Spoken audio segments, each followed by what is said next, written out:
Hi and welcome to a new section, introducing TypeScript. This section is not a thorough overview of the TypeScript language. We'll just focus on the core elements of the language and study them in detail on our journey through Angular. The good news is that TypeScript is not all that complex, and we'll manage to cover most of its relevant parts. Let's start with the first video, Types in TypeScript. Now, to get support in learning and test driving our new knowledge of TypeScript, our first stop is the official site for the language. Let's enter the URL www.typescriptlang.org. Here you can find a more extensive introduction to the language and links to IDEs and corporate supporters of this project. Nevertheless, the most important sections that we will definitely revisit more often are the Learn section and the Play sandbox.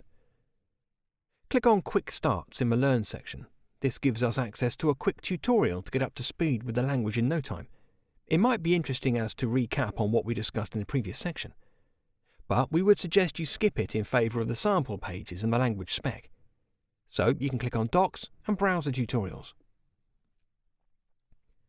Now, the GitHub link is a direct link to the full extensive documentation of the language at GitHub. This is a priceless resource for both new and experienced users. The code for TypeScript is fully open sourced at GitHub, and the Microsoft team has made a good effort at documenting the different facets of the code in the wiki available on the repository site. We encourage you to go take a look at it any time you have a question or want to delve deeper into any of the language features or form aspects of its syntax. Also, we have the Play section, which offers a convenient sandbox including some ready-made code examples, covering some of the most common traits of the language. We encourage you to leverage this tool to test out the code examples we'll see throughout this section. Now, before we proceed, let's refresh our knowledge about types. So, types is a noun used to represent the fact that the data used can be a text string, an integer value, or an array of these value types, among others.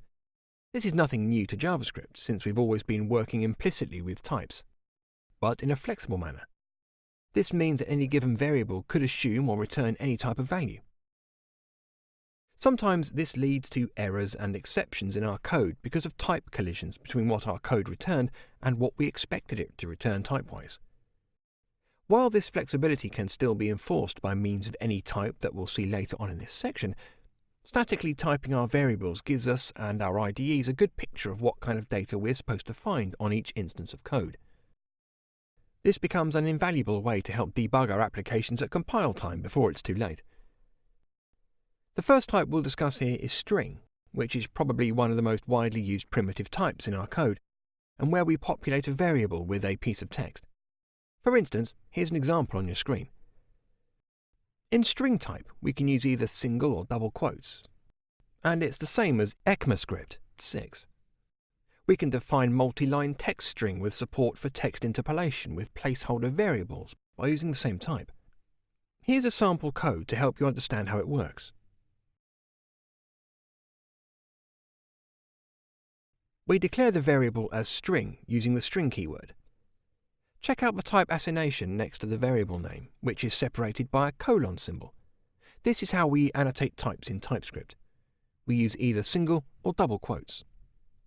TypeScript, as a subset of ECMAScript 6, supports expressive declaration nouns such as let, which informs us that the variable is scoped to the nearest enclosing block, which is either a function for loop or any enclosing statement. On the other hand, Const is an indicator that the values declared this way are always meant to feature the same type or value once populated. For the rest of this section, we'll enforce the traditional var notation for declaring variables, but do remember to use let and const where appropriate.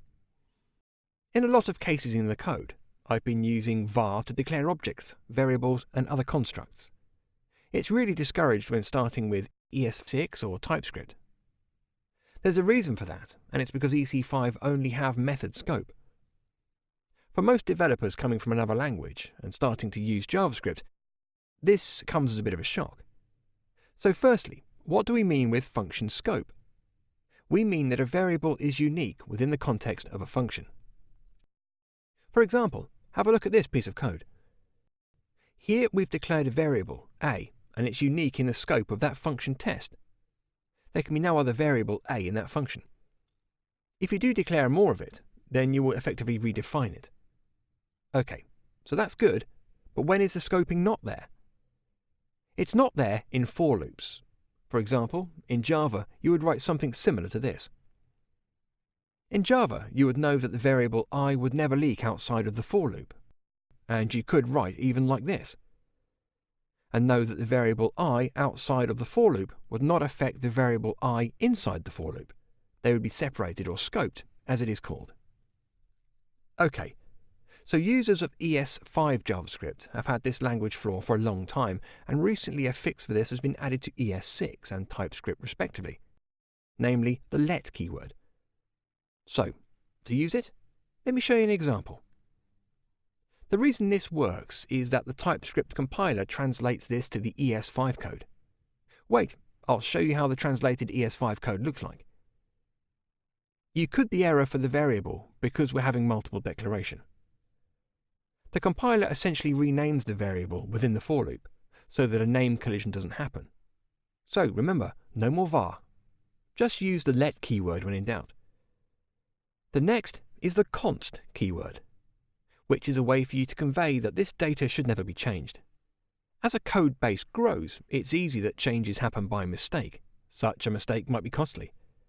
To get compile time support for this, the const keyword is there to help you. Look at the second line in this block of code. Such a declaration is not allowed.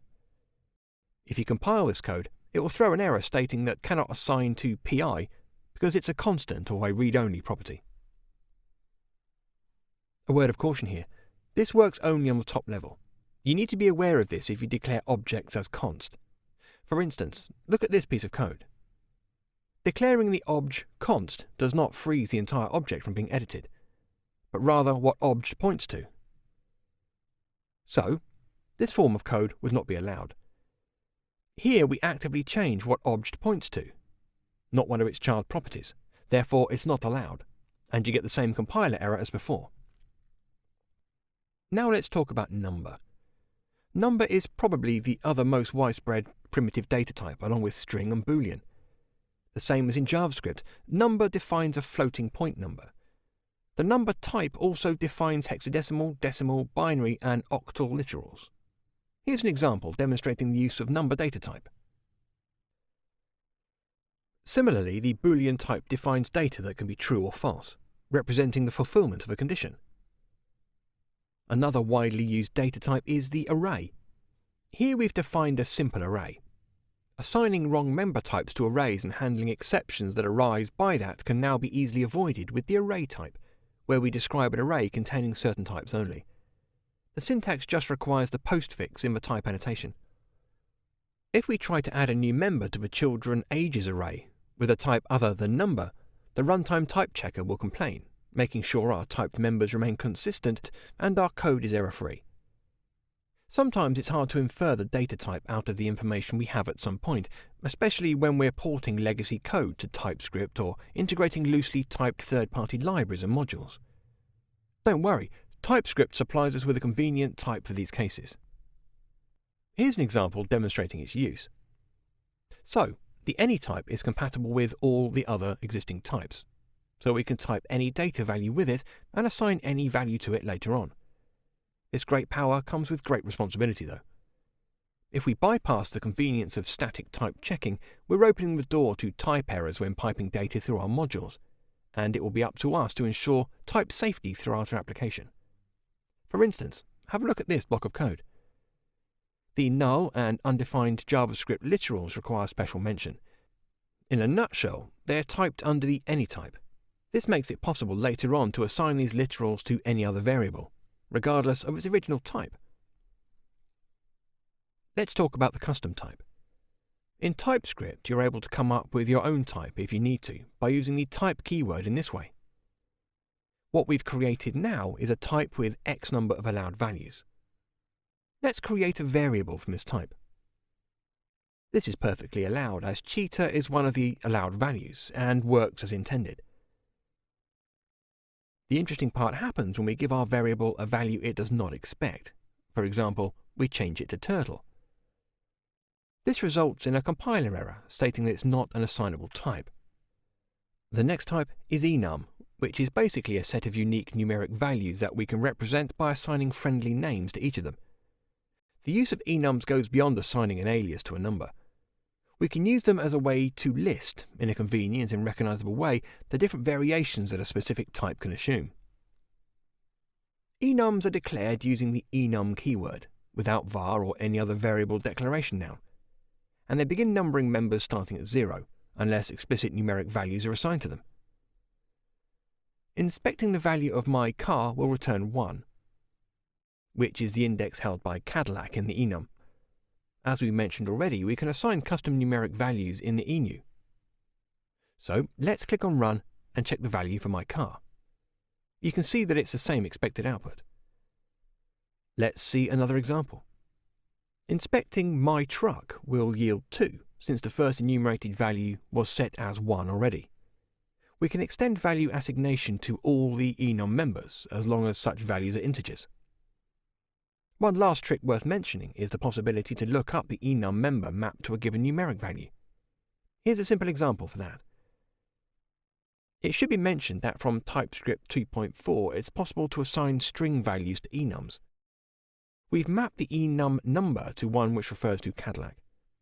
So let's go ahead and check what we get on executing my car brand name. We have more crucial data types, that is void. The void type definitely represents the absence of any type, and its use is constrained to annotating functions that do not return an actual value. Therefore, there is no return type either. We already had the chance to see this with an actual example in the previous section. For instance, have a look at this piece of code. Here, the keyword void represents the absence of any type. Now, typing our data is optional since TypeScript is smart enough to infer the data type of our variables and function return values out of context with a certain level of accuracy. When no type inference is possible, TypeScript will assign the dynamic anyType to the loosely typed data at the cost of reducing type checking to a bare minimum. An example of inferring at work can be seen in this code.